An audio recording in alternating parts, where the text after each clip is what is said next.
175 پڑھ لیا تھا نا. منی نے حرکت کیا اپنے مقام سے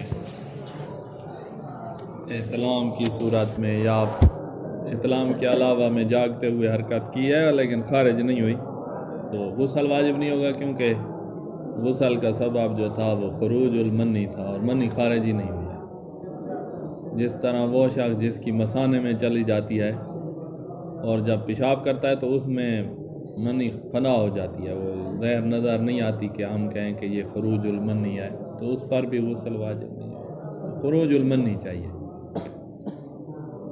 اچھا، آگے مسئلہ ہے کہ ایک بندہ نماز پڑھنی ہے اس نے، اب اگر وہ جنبی ہوتا ہے تو پھر غسل نہیں کر سکے گا، تیمم کر کے پڑھ سکتا ہے، غسل نہیں کر سکے گا کیونکہ پانی ہی نہیں ہے. جنبی اپنے آپ کو کرتا ہے تو غسل جتنا پانی ہے ہی نہیں، تیمم کرنا پڑے گا. کیا یہ اپنے آپ کو جنبی کر سکتا ہے؟ تو کہا جنبی کرنا اپنے آپ کو جائز ہے اس کے لیے، کیونکہ تیمم تو کر سکتا ہے نا، نماز پڑھ لے گا، جماع کیا بیوی کے ساتھ جائز. اور اگر تیمم بھی نہ کر سکتا ہو، نہ غسل اور نہ تیمم، تو ایسی جگہ پہ ہے جیسے وہ گلیشیئر ہے، تیمم کرنے کی کوئی چیز ہی نہیں ہے، کس چیز پر تیمم کرے گا؟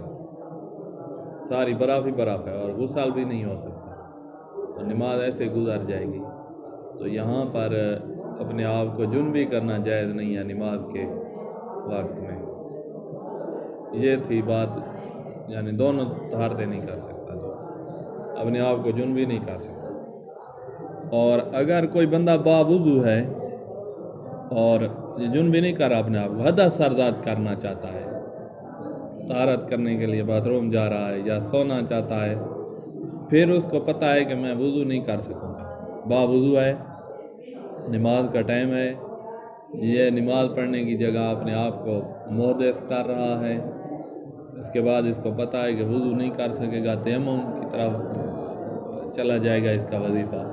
تو کہا باوضو بندہ اپنے آپ کو محدث کرے، اس کے بعد وضو نہیں کر سکے گا تو احتیاط لازم بنا پر یہ اس طرح نہیں کر سکتا، احتیاط واجب بنا پر اس طرح نہیں کر سکتا. اس کے بعد مسئلہ ہے کہ اچھا یہ پڑھ لیں، یجوز علی شخص اجناب نفسه بمقاربت زوجته، بیوی کے ساتھ جماع کرنا بعد دخول الوقت، جب وقت داخل ہو جائے. وقت داخل ہو گیا علیکم السلام نماز کا، اس کے بعد کی ہم باتیں کر رہے ہیں. وَإِنْ كَانَ لَا يَقْدِرُ عَلَيْكُمُ السَّلَامُ عَلَى الْغُسْلِ، اگرچہ غسل پر قادر نہیں ہوگا تب بھی اپنے آپ کو جنبی کر سکتا ہے، بشرطے کہ تیمم کر سکتا ہو. ایک طہارت ممکن ہے تیمم ہے. وَإِذَا لَمْ يَكُنْ مُتَمَكِّنًا مِنَ التَّيَمُّمِ أَيْضًا، تیمم بھی نہیں کر سکے گا تو اب جو ہے لا يجوز له ذلك، اب اپنے آپ کو جنبی کرنا جائز نہیں. یہ ختم. اما من كان متوضئا، اگر ایک بندہ وضو کی حالت میں وضو کیے ہوئے ہے، ولم یکن یتمکن من الوضو لو احدث، اگر حدث سرزاد کی، حدث اصغر ضروری ہے جنبی کرنا ہے تو وضو نہیں کر سکے گا، حدث اصغر یہاں مراد ہے، یہ وضو نہیں کر سکے گا. اب فلاوت لزوما لا یفتل وضوءہ اذا کان بعد دخول الوقت، وقت داخل ہونے کے بعد یہ اپنے آپ اپنا وضو باطل نہ کرے تھی اللہ پر. رہا مسئلہ وقت سے پہلے، اس کے لیے جنبی کرنا اپنے آپ کو جائز ہے، اور اس کے لیے ابھی نماز واجب ہی نہیں ہوئی نا، اور اس کے لیے حدث سرزاد کرنا حدث اصغر جائز ہے، کیونکہ نماز کا وقت ہی نہیں ہوا ہے. نماز جب واجب ہی نہیں ہوئی تو اس سے پہلے وضو بھی توڑ سکتا ہے یہ والا جو وضو نہیں کر سکے گا، اور وہ جنبی بھی ہو سکتا ہے جو نہ وضو کر سکے گا اور نہ ہی تیمم کر سکے گا. ہم اس پر حرام نہیں قرار دے سکتے. اچھا، ایک بندے کو شک ہے کہ کیا دخول ہوا ہے، بیوی کے ساتھ ملاعبہ میں تھا اور اس کو شک ہے کہ دخول ہوا ہے یا نہیں ہوا، تو شک دخول کا ہے یعنی غسل واجب ہوا ہے یا نہیں، یا وجوب کا شک ہو تو اصل برات، تو یہاں اصل برات جاری ہوگی اور کہے گی کہ غسل واجب نہیں ہے. اور اسی طرح ایک بندے کو یہ پتہ ہے کہ کہیں نہ کہیں دخول ہوا ہے، پتہ نہیں وہ قبول دوبر میں ہوا ہے یا کسی اور جگہ دخول ہو گیا ہے، یعنی وہ دخول ہوا ہے جو غسل کو واجب کرتا ہے یا وہ والا نہیں ہوا ہے، تو اب بھی شک وجوب اور عدم وجوب کا ہے کہ غسل واجب ہے یا غسل واجب نہیں ہے، لہذا غسل واجب نہیں ہے۔ اذا شک فی انہ حال حاصل الدخول ام لا، دخول حاصل ہوا ہے یا نہیں، تو یعنی یہ شک پلٹ جائے گا کہ غسل واجب ہے یا غسل واجب نہیں ہے، تو اصل برات جاری ہوگی لا یاجب علیہ الغسل، غسل واجب نہیں۔ وقضا لا یاجب لو شک فی ان المدخول فی، جس میں دخول ہوا ہے وہ کیا تھا، فرج تھی یا دوبر میں دخول ہوا ہے، اور غیر ما، یا نہ فرج ہے نہ دوبر ہے، کسی اور جگہ دخول ہو گیا ہے، مثلا کوئی اور فرض کرو وہ ہے آگے چارپائی میں کسی طرح، یا آگے رضائی پڑی تھی، یا آگے جو ہے نا اس کو سمجھ نہیں آئی کہ کس چیز میں دخول ہوا ہے، تو یہ پتہ ہے دخول تو ہوا ہے لیکن یہ پتہ نہیں کس پہ ہوا ہے، تو نتیجتاً یہ ہے کہ غسل واجب نہیں ہے، وہی اصل برات جاری ہوگی۔ اچھا، آخری مسئلہ یہاں کا کہ ہم نے کہا ہے کہ حشفہ کی مقدار، حشفہ داخل ہو جائے تو غسل واجب ہوتا ہے، چاہے آلہ پر کوئی چیز لپٹی ہوئی ہو، جیسے یہ ہوتے ہیں وہ کیا ہوتے تھے، یہ فلاش نہیں ہوتے، ان کو ادھر فلاش کہتے ہیں، وہ پاکستان میں کیا کہتے تھے جو غبارے ہوتے ہیں، کنڈوم، کنڈوم اوپر لپیٹا ہوا ہے، یا پرانے زمانے میں شاید ریشم کا کپڑا لپیٹتے تھے یا اس طرح کی کوئی چیز ہوتی تھی، تو اب تو کنڈوم آ گئے، تو وہ لپیٹا ہوا ہو تب بھی غسل واجب ہو جائے گا دخول ہونے سے، چاہے اوپر کوئی چیز لپیٹی ہوئی ہو نہ ہو، واضح۔ لا فرق فی کون ادخال الحشفہ مثلا موجب للجنابہ بین ان یکون ذکر مجردان، کوئی چیز اوپر لپٹی ہوئی نہ ہو، او ملفوفاً بخرقتن، کپڑا اوپر لپٹا ہوا ہے پٹی وغیرہ، او مغطى بکیسن او غیر ذالک، کوئی پلاسٹک وغیرہ اوپر ہے، کیس شاپر کو بھی کہتے ہیں، وہ سفید نہیں ہوتا جس کو یہ چیز کہتے ہیں، چیز اور کیس ایک ہی چیز ہے، کالے کو تو لاگا کہتے ہیں نا، دوسرا جو سفید ہوتا ہے اس کے پکڑنے والے کان نہیں ہوتے، سیدھا جو ہوتا ہے اس کو چیز کہتے ہیں، اور غیر ذالک، یا اور جیسے آپ کنڈوم ہے، یہ تو بھی غسل واجب ہو جائے گا۔ یہاں یہ ختم، اس کے بعد ذکر کر رہے ہیں کہ وہ امور جن کا صحیح ہونا غسل پر موقوف ہے یا جن کا جائز ہونا غسل پر موقوف ہے، وہ سارے امور ذکر کر رہے ہیں۔ الفصل الثانی فیما یتوقف صحتہ، وہ امور جن کی صحت غسل پر موقوف ہے، جیسے نماز ہے، روزہ، ان کی صحت غسل پر موقوف ہے۔ وما یتوقف جواز ہو، اور وہ جن کا جواز، جیسے مسجد میں داخل ہونا، اس کا جواز غسل پر موقوف ہے، قرآن کو مس کرنا، اس کا جواز غسل پر موقوف۔ واہ امور، وہ امور ہیں مندرجہ ذیل جن کی صحت یا جواز غسل پر موقوف ہے۔ نماز مطلقاً، چاہے نماز واجب ہو چاہے نماز مستحب ہو، نماز ہو وہ اس کی صحت غسل پر موقوف ہے۔ نماز جنازہ ایسی چیز ہے کہ جو بغیر غسل جنبی کا بھی صحیح ہے، حائض کا بھی صحیح ہے، پڑھنے والا بغیر وضو کے ہے تب بھی صحیح ہے، نماز جنازہ دعا ہے۔ اسی طرح نماز کی جو اجزاء منسیہ ہیں، جن کی قضا ہوتی ہے، سجدہ کی قضا یا تشہد کی قضا، اس کو آپ کل جز شمار کریں، کل جز ہے، تو ان میں وضو بھی ہم کہتے ہیں کرنا، وضو کے ساتھ وہ انجام دینے پڑیں گے۔ اسی طرح اگر نماز اس نے پڑھی ہے اور اس کے سلام پڑھا، اس کے فوراً بعد یہ جنبی ہوا ہے اور اب بھولے ہوئے سجدے کی قضا یا تشہد کی قضا کرنا چاہتا ہے تو نہیں کر سکتا بغیر طہارت کے، تو ان میں بھی شرط ہے۔ الصلاۃ مطلقاً، علیکم السلام، نماز ہر قسم کی، ادا صلاۃ الجنازہ، نماز جنازہ کے علاوہ، وقضا اجزاء الصلاۃ المنسیہ، سجدے کی قضا ہے تشہد کی، بل و سجود السہو والعلاوۃ استحباباً، احتیاط مستحب ہے کہ سجدہ سہو میں بھی انسان باطہارت ہو، ورنہ ضروری نہیں ہے، جیسے وضو کا ہونا بھی ضروری نہیں تھا، پیچھے گزرا ہے، کیونکہ سجدہ سہو جو ہے یہ نماز کی جز نہیں ہے اور کل جز بھی نہیں ہے، یہ آگے ساری آئے گی نماز کے باب میں۔ اچھا، اور طواف جو واجب ہے، فریضہ طواف جو رکن ہوتا ہے، چاہے مستحب حج کا رکن ہو یا مستحب عمرے کا رکن ہو، واجب عمرے کا رکن ہو، واجب حج کا رکن، جو رکن ہوتا ہے اس میں متطہر ہونا شرط ہے، باوضو ہونا، باغسل ہونا شرط ہے۔ اگر جنبی ہے تو یہ طواف صحیح نہیں ہوگا۔ اس طواف کے بعد پھر 2 رکعت اس کی نماز ہوتی ہے، تو وہ تو نماز میں آ گئی ہے نا، اوپر جو لکھا ہے صلاۃ ہر قسم کی، اس کی صحت غسل پر۔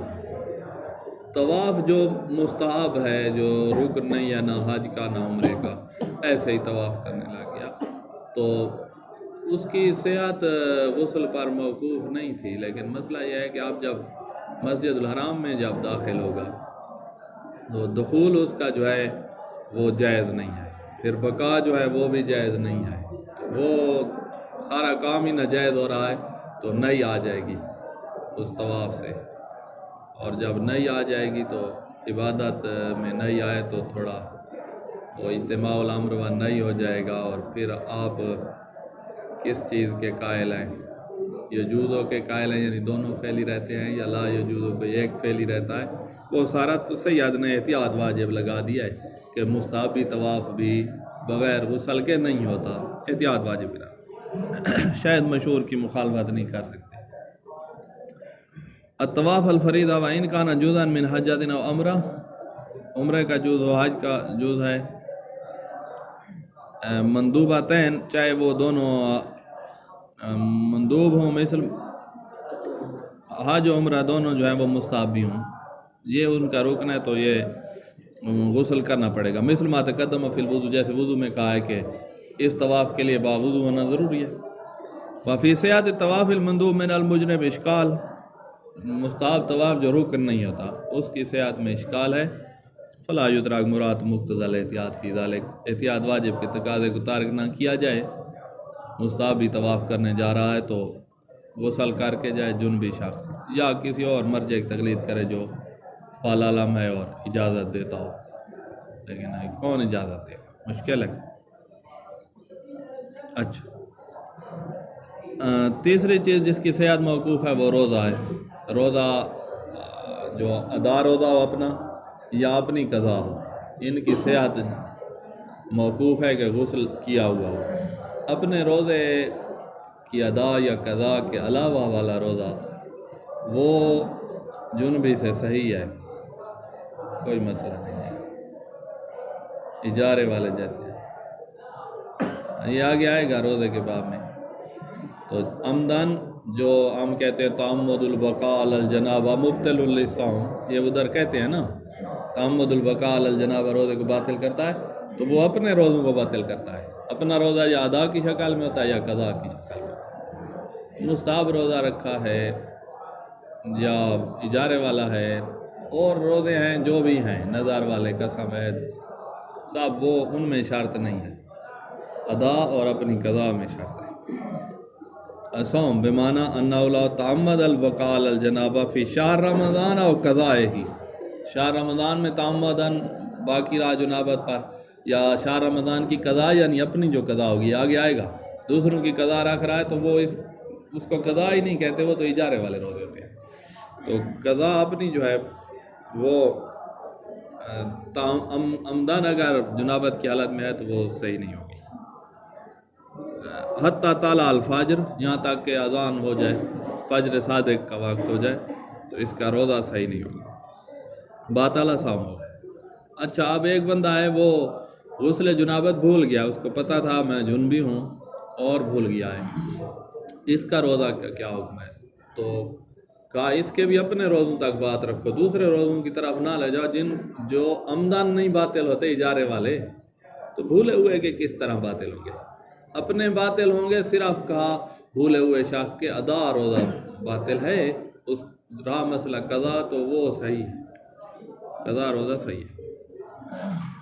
وقضا صوم ناصل غسل فی شہر رمضان، وہ روزہ جو اس شخص کا ہے جو غسل کو بھولے ہوا ہے شہر رمضان میں، یعنی ادا روزے، یہ باطل ہوں گے، ان کی قضا پھر کرنی پڑے گی۔ رہا مسئلہ قضا روزے جن میں غسل بھول گیا تھا اور روزے رکھ دیے، وہ روزے صحیح ہیں دونوں قضائے ہی علامہ سیاتی فی محل انشاءاللہ آگے آ جائے گی تفصیل. تو لہٰذا یہ جو کہا جاتا ہے کہ تعمد البقاء علی الجنابہ روزے کو باطل کرتا ہے، ہر روزے کو باطل نہیں کرتا. اگر کسی نے اجارے والا رکھنا ہے اور جن بھی ہے کھائے پیے اذان صبح کے بعد جو ہے وہ غسل کر لے گا، اجارے والا باطل نہیں ہوگا. اجارے والا اپنا نہیں ہے، نہ اپنی قضا ہے نہ اپنی ادا ہے. اجارے والا وہ کبھی ایسے ہوتا ہے بندہ دیر سے اٹھتا ہے اور غسل بھی کرنا ہے تو روزہ رکھنے کے لیے سحری کر لیں، اس کے بعد غسل کر لیں. اچھا، الرابع چوتھی چیز جس کا جواز اب موقوف ہوگا غسل پر، وہ مس کتابت القرآن شریف و مس اسم اللہ مثل ما تقدم فی الوضو، جیسے وضو میں سارا گزرا ہے یہاں بھی وہی بات ہے. آئمہ کے نام ہوا احتیاط مستحب کی برابر. اردو والی توضیح میں بھی احتیاط مستحب لکھا ہوا ہے، اس دن پتہ نہیں کس نے کہا کہ احتیاط واجب لکھا ہوا ہے، اردو میں احتیاط مستحب لکھا جیسے یہاں پر ہے، کوئی فرق نہیں ہے. پانچویں چیز جس کا جواز غسل پر موقوف ہے وہ ہے مسجد میں داخل ہونا. مسجد میں دخول جو ہے، ہر مسجد جو بھی مسجد اس میں دخول یہ جائز نہیں ہے. اسی طرح مسجد میں باقی رہنا جائز نہیں ہے. مسجد میں کوئی چیز رکھنے کے لیے داخل ہونا، کوئی چیز اٹھانے کے لیے داخل ہونا ممنوع ہے. الا اجتیازاً، ہاں ایک دروازے سے داخل ہو اور دوسرے سے نکل جائے، جیسے یہ مسجد ہندی کے 2 دروازے ہیں، اس سے داخل کوئی ہو نا تو ادھر سے نکل جائے، تو جنبی بندہ بھی یہ والا کام کر سکتا ہے. یہ مسجد ہندی یہاں سے شروع نہیں ہوتی، وہاں تک ہے، وہ جو سامنے والی دیوار ہے وہاں دروازے کے ساتھ 2 اینٹیں علیحدہ رنگ کی پڑی ہوئی ہیں، ایک اس طرف ایک ادھر، وہ بس اس کے آگے مسجد نہیں ہے. باقی یہ سارا سین مسجد میں داخل ہے. اس دروازے والے تو دروازے کی جو عتبہ ہے اس سے آگے مسجد ہی ہے. عتبہ وہ نیچے والی نہیں ہے، اس کو کیا کہتے ہیں؟ ہاں دہلیز نہیں، جس پہ مومن سجدہ کر رہے ہوتے ہیں، مواڑی چیزیں کہتے ہیں ہمارے یہاں سریکی میں. چوکھٹ پہ آیا ہوں کی میں آئی نہیں نعت دے جملے.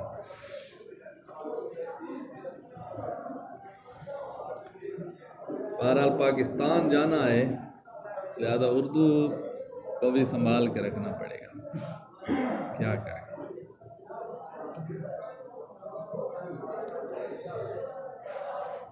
نہ بندہ کسی کام کا نہیں ہے اردو نہ آئی تو. اچھا، اللفظ فی المساجد حرام جنبی کے لیے، بل مطلق الدخول فیہا، ہر قسم کا دخول مسجد میں حرام ہے. وَإِنْ كَانَ لِوَضْعِ شَيْءٍ فِيهَا، اگرچہ کوئی چیز رکھنے کے لیے ہو، بلکہ آگے کہیں گے کہ مسجد سے باہر کھڑا ہے اور کوئی چیز مسجد میں رکھ رہا ہے تو بھی احتیاط لازم گنا پر وہ بھی جائز نہیں ہوگا. آ رہا ہے آگے.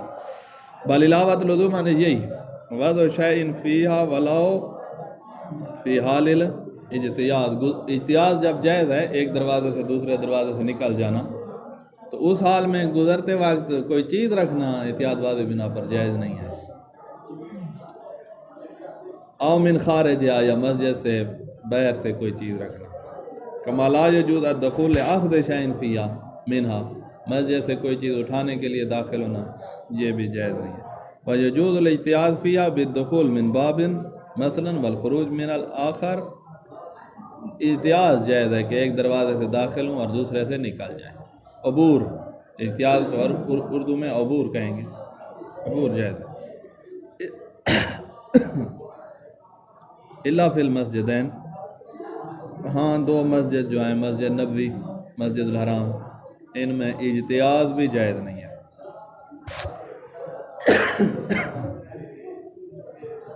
المسجد الحرام و مسجد النبی صلی اللہ علیہ وآلہ، فإنه لا يجوز الدخول فيهما وإن كان على ناول اجتیاز.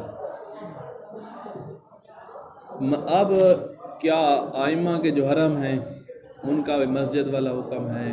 کہا جو مشہد ہے وہی غرفہ جس میں اوپر گنبد ہے اور نیچے قبریں ہیں، اس میں احتیاط واجب بنا پر جنبی شخص یا حائض خاتون داخل نہیں ہو سکتی. رہا مسئلہ باقی حرم، اس میں کوئی حرج بھی نہیں ہے. سین میں حتیٰ رواق میں، رواق وہ حصہ ہے نا جس میں آپ کھڑے ہو کر اتنے دخول پڑھتے ہیں اور اس کے بعد گنبد والے میں داخل ہو جاتے ہیں، تو یہ جو چھتا ہوا ہے یہ رواق ہے. ابھی مولا کے حرم میں جا کر دیکھیں تو رواق میں بھی داخل ہو سکتا ہے.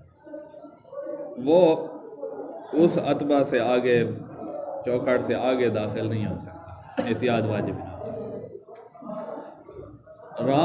باقی سارے حرام میں داخل ہو سکتے ہیں. ہاں حرام کا وہ حصہ جو مسجد ہو، جیسے مولا امام حسین علیہ السلام کا جو حرم ہے نا، اس کا یہ جو باب الراس ہے اپنا سار والی جانب ہے، اس کے اس طرف والی جو یہ سارا نظری کی اس طرف والی جو جانب ہے یہ پیچھے مسجد ہوتی ہے.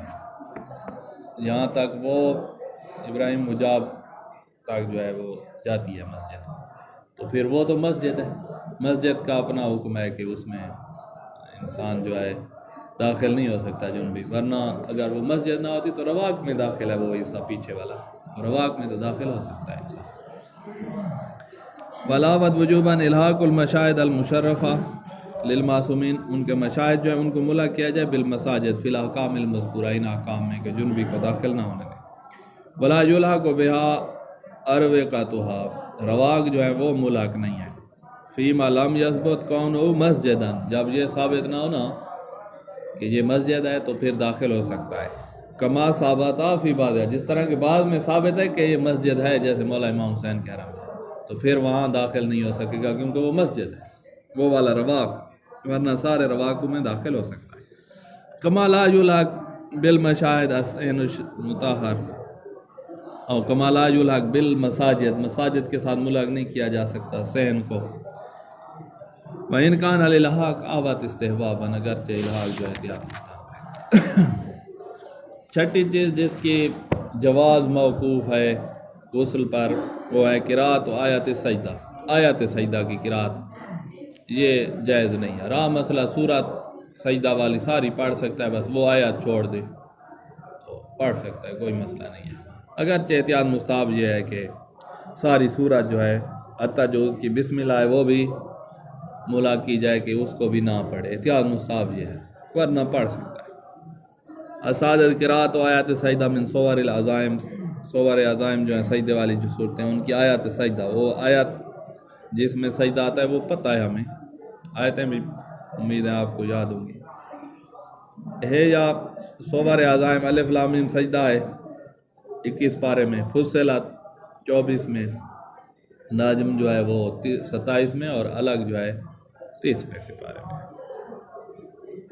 والآوات استحباباً الحاق تمام سورہ بے آیات سجدہ، آیات سجدہ کے ساتھ ملا کر دیں پوری سورت کو، حتیٰ بازل بسم اللہ، بسم اللہ پوری نہ پڑھ رہا ہو، صرف بسم اللہ کہا ہے، رحمان الرحیم نہیں کہا، تب بھی احتیاط مستحب ہے کہ یہ بھی نہ کہے. کوئی اور صورتیں پڑھنا چاہتا ہے تو قرآن سے پڑھے. اچھا،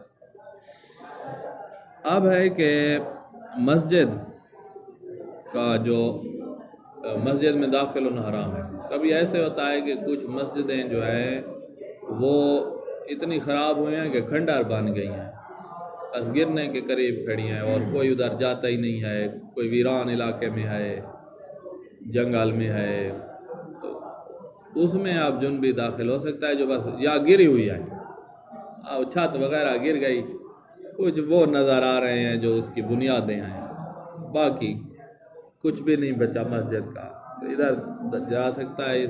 وہ جو سین سا بنا ہوا ہے، جب تک عرف کی نگاہ میں مسجدیات والا عنوان باقی ہے تو وہ مسجد ہے. جب مسجد ہے تو جنبی داخل نہیں ہو سکتا. اور اگر اتنا وہ ہو جائے کہ مسجدیات والا عنوان ہی باقی نہ رہے، وہ جو حال چلائے تو سارا زمین اس میں تو ساری گندہ بھی گندہ ہے، کہیں بھی مسجد کا کوئی پتہ ہی نہیں ہے. دوسری فصلوں اور دوسری زمینوں کی طرح وہ پتہ نہیں کہاں تھی مسجد. ایسے حالات ہو جائے پھر جنبی شخص وہاں حال چلا رہا ہے، کاشتکاری کر رہا ہے تو کرتا رہے. اب مسجد والا عنوان ہی نہیں رہا ہے، بس یہ پتہ ہے کہ بس یہ جو 10 ایکڑ زمین ہے نا، اسی میں کہیں مسجد تھی، یا اس جگہ تھی جس جگہ اب گندم ہے، اب تو مسجد نہیں ہے نا، اسی جگہ تھی، وہاں پر اس کو یاد ہو مسئلہ یہاں تھی، تب بھی وہاں جنبی شخص داخل ہو سکتا ہے، کیونکہ مسجدیات ہی ختم ہو گئی ہے۔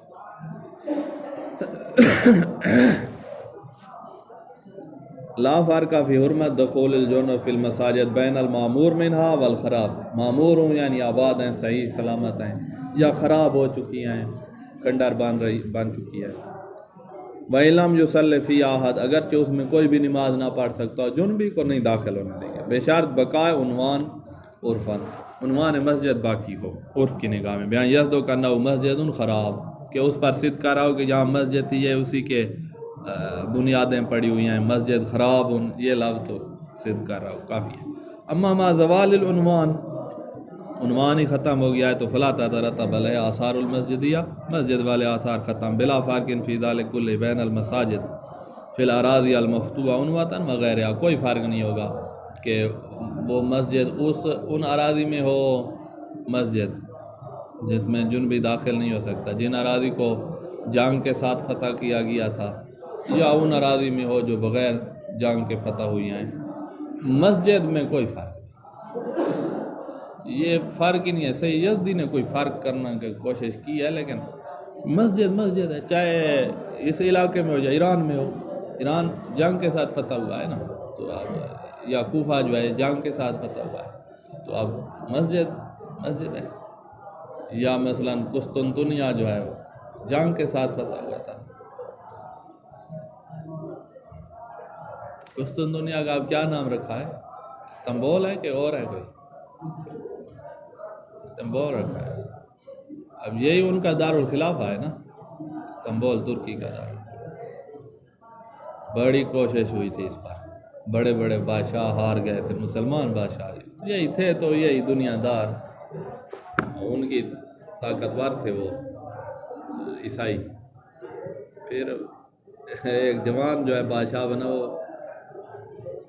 جوش والا تھا نا، جوان تھا، اس نے فتح کر دیا تھا۔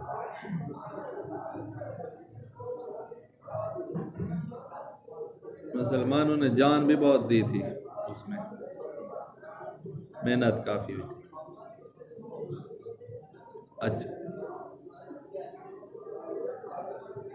اب ہے کہ مسجد کے کسی حصے کے بارے میں شک ہو، کسی جگہ کے بارے میں شک ہو کہ یہ مسجد کا حصہ ہے یا نہیں ہے، کسی جگہ کے بارے میں شک ہو کہ یہ مسجد کا حصہ ہے یا نہیں ہے، تو اصل عدم الوقف تھا، اصل عدم المسجدیہ تھی، یہ تو زمین ساری مسجد ہی نہیں تھی، بعد میں مسجد ہی بنی ہے، تو وہاں پر ہم وہی سابقہ عدمیت عدم المسجدیہ کا استصحاب کریں گے اور کہیں گے کہ یہ مسجد میں داخل نہیں آئے، لہذا اعتکاف کرنا ہوگا تو وہاں نہیں جائیں گے، اور جنبی شخص وہاں تک آ سکتا ہے کیونکہ اصل عدم المسجد۔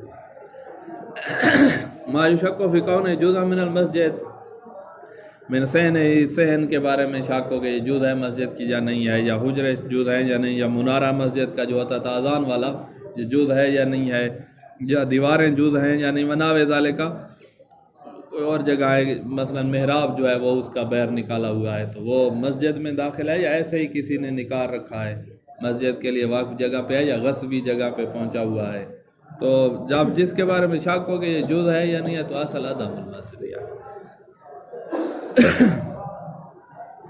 ولم تکم امارہ علی جزئیات، اور اس کے جز ہونے پر کوئی دلیل نہیں ہے تو اصل عدم المسجدیہ۔ ولو کانت ہے یا ید المسلمین علیہ بعنوان المسجدیہ، علامت اور امارہ اور دلیل چاہے یہ بھی کیوں نہ ہو، کون سی؟ ید المسلمین علیہ بعنوان المسجدیہ، مسلمان کے ہاتھ کے نیچے ہے، اس کے اپنے گھر والے عنوان سے نہیں، مسجد والے عنوان سے مسلمان کے ہاتھ کے نیچے ہو تو بھی مسجد ہونے پر ایک دلیل مل گئی۔ کہا یہ والی دلیل بھی نہیں ہے اس جگہ کے مسجد کا جز ہونے پر، تو لا تجری علیہ احکام المسجد، مسجد کے کوئی احکام جاری نہیں۔ اب ہے کہ کیا جنبی شخص جو ہے، جنبی کو مسجد کی صفائی کے لیے مزدور رکھا جا سکتا ہے؟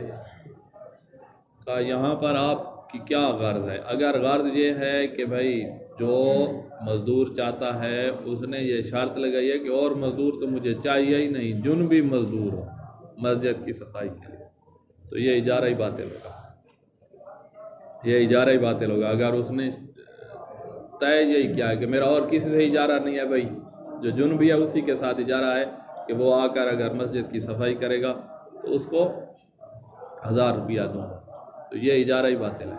اور جب یہ اجارہ باطل ہے تو جنبی کسی چیز کا مستحق بھی نہیں ہے، جب وہ نہ تو اجرت مسمہ جو طے ہوئی ہے 1000 اور نہ ہی اجرت مثل، جنبی کسی چیز کا مستحق نہیں ہے، بشرطے کہ اس کو خود جو ہے پتہ ہو کہ میں جنبی ہوں، تاکہ اس کے لیے حرام بھی ہو۔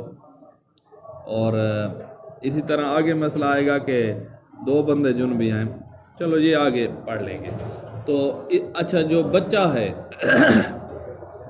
بچہ اگر جنبی ہو یا پاگل شخص جنبی ہو، بچہ کیسے جنبی ہو؟ فرض کرو اس کے ساتھ کسی نے دخول کر دیا ہے، زبردستی بچہ تھا اور اغتصاب ہو گیا ہے، تو اب وہ جنبی تو ہے۔ پیچھے ہم نے کہا ہے نا کہ احتیاط واجب بنا پر غسل واجب ہوتا ہے۔ فرض کرو کہ ہم اس نظریے کے قائل ہو جائیں کہ فتویٰ ہو کہ جی اس پر غسل واجب ہے اور جنبی ہو گیا ہے، تو بچہ جنبی ہو تو اس کو اجارے پہ رکھ سکتے ہیں، کیونکہ اس کا مسجد میں داخل ہونا حرام ہی نہیں ہے، ابھی مکلف ہی نہیں ہے۔ یا مجنون ہے، جنبی تھا اور پاگل ہو گیا، اس نے کوئی غسل کیا ہی نہیں ہے، تو اس کو بھی مسجد کی صفائی کے لیے مزدور رکھنا۔ کیسے مزدور رکھیں گے؟ اس کے ولی کے ساتھ بات کریں گے کہ اس سے ہم صفائی کروانا چاہتے ہیں، یہ اجرت ہو، تو وہ ولی اس کو پھر بھیجے گا۔ تو ان کو اجیر رکھا جا سکتا ہے، کیونکہ ان کے لیے حرام ہی نہیں ہے مسجد میں داخل۔ جس کے لیے حرام ہے تو اس کو ہی جنبی بما ہوا جنبی، یعنی یہ پیسہ جو دے رہا ہے اس کی طرف سے طے یہی ہے کہ میں جنبی کو ہی اجیر رکھ رہا ہوں۔ اگر اس طرح ہو کہ اس کو پتہ نہ ہو کہ یہ مجنب ہے اور ایک بندے کو پکڑ کر اس نے مزدور رکھ لیا ہے اور اس کو پتہ ہی نہیں ہے کہ یہ مجنب ہے، تو اس نے بھی صفائی کر دیا ہے، تو اس طرح یہ اجارہ باطل نہیں ہے، اجارہ صحیح ہے، وہ اجرت کا مستحق بھی ہوا ہے، اگرچہ وہ گناہ گار ہے کیونکہ وہ جنبی تھا۔ تو وہ جو اجارہ باطل ہے وہ یہ ہے کہ وہ کہے کہ میں جنبی کو ہی اجیر رکھ رہا ہوں اور کسی کو نہیں رکھ رہا، تو پھر اجارہ باطل۔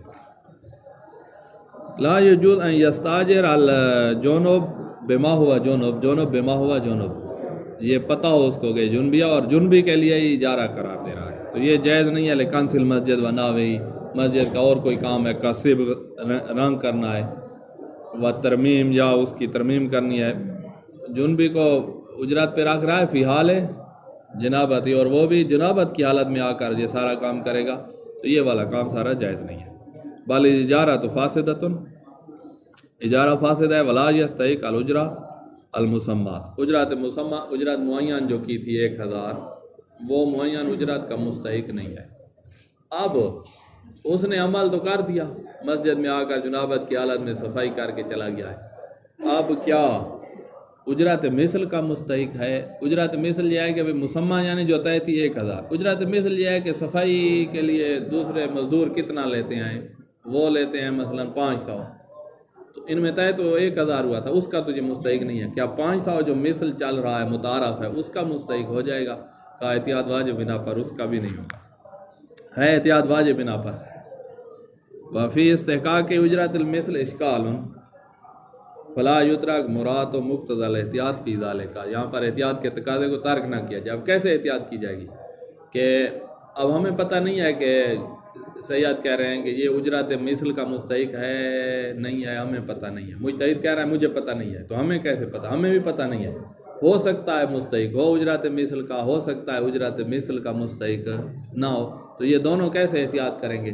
یا تو وہ راضی ہو جائے کہ بھائی میں 500 نہیں لیتا فی امان اللہ، راضی مبری ذمہ، یا یہ 500 اس کو دے اور کہے کہ اگر تو مستحق نہیں بھی تھا تب بھی میں مبری ذمہ، یا کم از کم کوئی درمیان والا راستہ اختیار کر کے ایک دوسرے پہ راضی ہو جائیں، 250 دے اور اس کو راضی کر لے، 300 دے کر راضی کر لے، راضی ہوں ایک دوسرے پر، دونوں کو راضی کیا جائے گا۔ نام یجوز استجار لذالک من غیر تجدید بزمان الجنابہ، اس کو اجیر رکھ سکتے ہیں لیکن یہ قید ساتھ نہ لگائی جائے کہ جس حال میں جب تم جنبی ہوگے تو اس وقت کام کرنا ہوگا، یہ قید نہ لگائی جائے، اس کو کہ تجھے اجیر رکھ رہے ہیں، غسل کر کے آ جانا اور پھر صفائی کرنا، اگر وہ غسل نہ کرے تو اجرت کا مستحق ہوگا، لیکن گناہ گار وہ ہے، ہمارا کیا تعلق ہے؟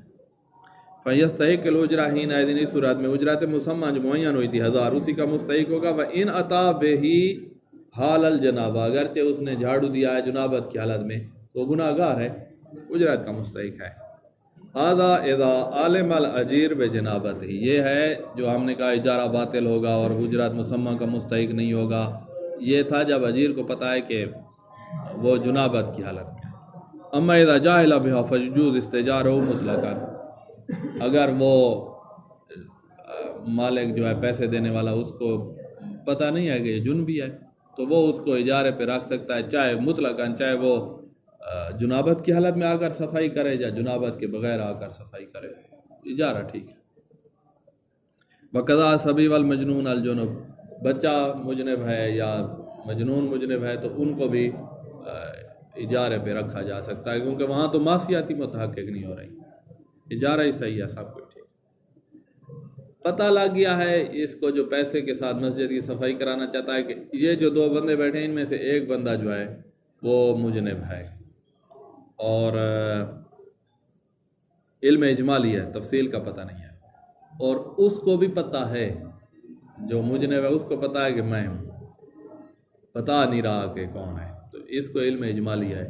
اس صورت میں کسی ایک کو پکڑ کر یہ اجیر بنا کے تو کہا علم اجمالی کے وقت احتیاط کی جاتی ہے، تو یہ اس کو پکڑے یا اس کو کسی کو بھی نہیں پکڑے گا، کوئی اور مزدور ڈھونڈے گا، کیونکہ علم اجمالی منجز ہو گیا ہے۔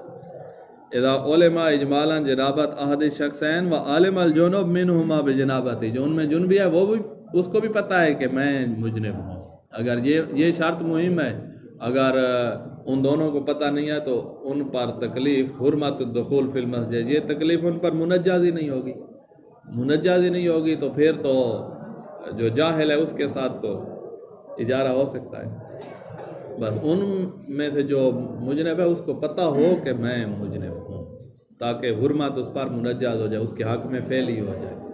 اگر حرمت اس کے حق میں فعلی نہیں ہے، اس پر منجز نہیں ہے، تو وہ بھی مسجد میں داخل ہو سکتا ہے، وہ بھی داخل ہو سکتا ہے، تو وہاں پر اجارہ باطل نہیں ہوگا۔ تو ہمیں علم اجمالی ہے کہ وہ یہ کیا، اور جس جو ہے اس کو پتہ ہے کہ میں ہوں، تو اس صورت میں ہم کسی ایک کو اجار پر نہیں رکھ سکتے۔ ولا یجوز استجارہما، دونوں کو اجارے پہ رکھنا، ولا استجار احدہما، کسی ایک کو اجارے پہ رکھنا، لقراءۃ العزائم، سجدے والی صورتوں کی تلاوت کے لیے، او دخول المساجد کے لیے، ونحو ذلک مما یحرم علی الجنب، جو کام حرام ہے، قرآن کا مس کرنا، قرآنوں کی صفائی مثلاً اس کام کے لیے، تاکہ وہ مس بھی ہوگا اس میں، تو یہ جائز نہیں ہوگا۔ آخری مسئلہ ما شک فی الجنابہ لا یحرم شیء من المحرمات المذکورہ، جب شک ہے بندے کو میں جنبی ہوں یا نہیں ہوں، تو یہ سابقہ چیزیں جو حرام ہیں یہ حرام نہیں ہوگی، کیونکہ اصل عدم الجنابہ ہے، پہلے نہیں تھا ہمیشہ سے، اب ہے یا نہیں ہے، استصحاب جاری کر دیں۔ سے استثناء کیا فظاہر جواز الاستجار تکلیفین اور کس کو؟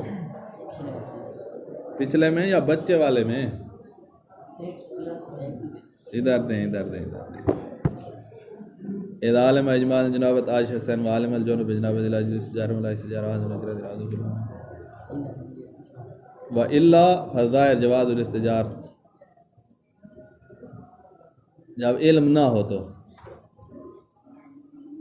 وہ ہے نا کہ اذا عالم اجمالا جنابت آد شخصین و عالم الجنب منہما بجنابتی، اس عالم جنب جو ہے اس کے ساتھ آگے الا لگا رہے ہیں کہ اگر جنبی کو پتہ نہ ہو کہ میں جنابت میں ہوں تو پھر جائز ہے اس کو اجار پہ رکھنا، تکلیفاً یعنی ہمارے اوپر حرام نہیں ہوگا اس کو اجیر بنانا، اور وضعاً یعنی اجارہ بھی صحیح ہوگا اور اجرت کا بھی مستحق ہوگا، وضعاً معنی صحیح ہوگا اجارہ، تکلیفاً یعنی حرام نہیں ہوگا، تو یہ وضاحت ہو گئی ہے اسی عالم الجنب والی۔ سید خوئی جو ہے وہ کہتا ہے اگر جنبی کو علم نہیں ہے تب بھی حرام ہے، ہم کہتے ہیں نہیں، جنبی کو خود علم ہونا چاہیے کہ میں جنبی ہوں، ہمیں علم اجمالی ہو اور اس کو علم ہو، یہ ہماری طرف سے شرط ہے، سستانی کی طرف سے۔ خوئی یہ عالم الجنب منہما بجنابت، اس کو ضروری قرار نہیں دیتے۔ آخری مسئلہ ما شک فی الجنابہ لا یحرم شیء من المحرمات المذکورہ، جب جنابت میں شک ہو تو یہ سابقہ چیزیں حرام نہیں ہیں، کیونکہ اصل استصحاب عدم الجنابہ ہم کر دیں گے، الا اذا کانت حالت ہو سابقہ ہے جل جنابہ، حالت سابقہ ہی جنابت ہو اور اب شک ہو رہا ہے کہ میں نے وہ جنابت دور کی ہے یا نہیں کی ہے، تو استصحاب اب جنابت کا ہوگا۔ ایک بندے کو یقین تھا کہ میں جن بھی تھا، اس کے بعد شک ہے کہ غسل کیا ہے یا نہیں کیا، اب بھی شک ہے جنابت ہے یا نہیں ہے، تو استصحاب جنابت کا ہوگا۔ الحمدللہ۔ اگر اس کو تو کیا ہے تکلیف کے لحاظ سے صحیح ہوگا، حکم وضعی کے لحاظ سے صحیح ہو جائے گا۔ اذان بھی صحیح ہے، تکلیف 175 پڑھ لیا تھا نا۔